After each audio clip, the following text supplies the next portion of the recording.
Kasunod ng pagtulak ni Pangulong Aquino sa Davos, Switzerland, tiniyak nito na may magandang makukuha mga Pilipino mula sa kanyang pagdalo sa World Economic Forum. Kabilang dito ay ang inaasahang pagdagsa ng mga mamumuhunan sa bansa na siya namang lilikha ng trabaho para sa maraming Pilipino. Narito ang ulat ni Rocky Ignacio. Tiniyak ni Pangulo Aquino ang pagtaas pa ng kumpiyansa ng pamumuhunan sa Pilipinas, kaugnay ng kanyang pagdalo sa taunang World Economic Forum sa Davos, Switzerland. Tumulak ang Pangulo patungong Davos upang ilatag ang makabuluhang reforma na ipinatupad para sa pagpapatatag ng economic fundamentals ng bansa. Nag-imbentahe kasi ng Pilipinas ang pag-arangkada ng ekonomiya sa kabila ng global economic slowdown. Bibigyan mukha natin ang magagandang balitang nasasagap nila mula sa telebisyon at pahayagan at ipapaliwanag kung paano natin napapaarangkada ang ekonomiya bunsod ng tuwid na pamamahala. Napapanahon nga po ang pagtungo natin sa Switzerland.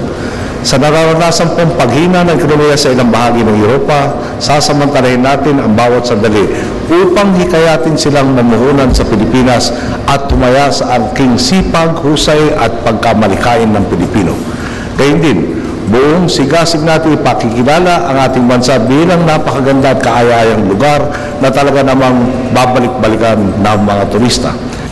Ang taunang pulong ay dinadaluhan ng mga kinatawan ng pamumuhunan mula sa mayayamang bansa sa mundo. Kaya mahalagaan niya sa kanila na marinig ang paraan kung paano napanumbalik ng Pilipinas ang sigla matapos taguriang Sick Man of Asia. Ilalatag din natin sa ating mga pakikipagpulong sa mga pinuno ng ibang bansa ang ating karanasan kung paano napapanumbalik ng mga makabuluhang programa at proyekto ang tiwala ng taong bayan sa gobyerno.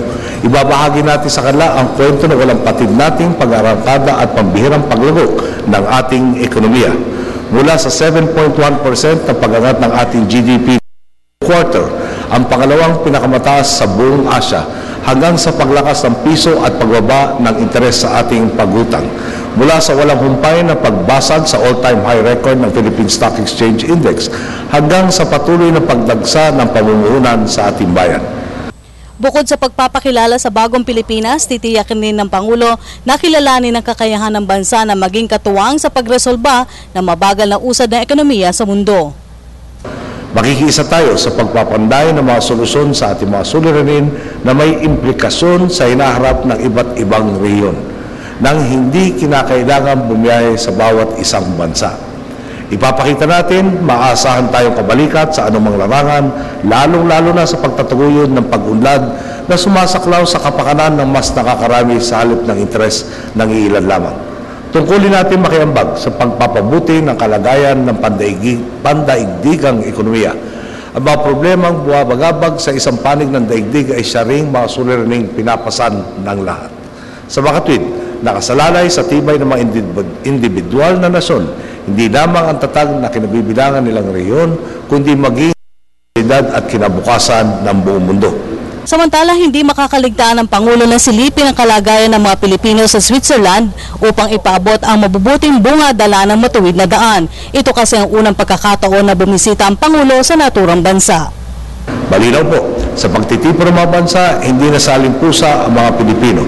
Nakikita na po ng mundo na ibang-iba na ang Pilipinas at nakaantabay sila sa bawat makasaysayang pagunlad na ating naisa sa katuparan.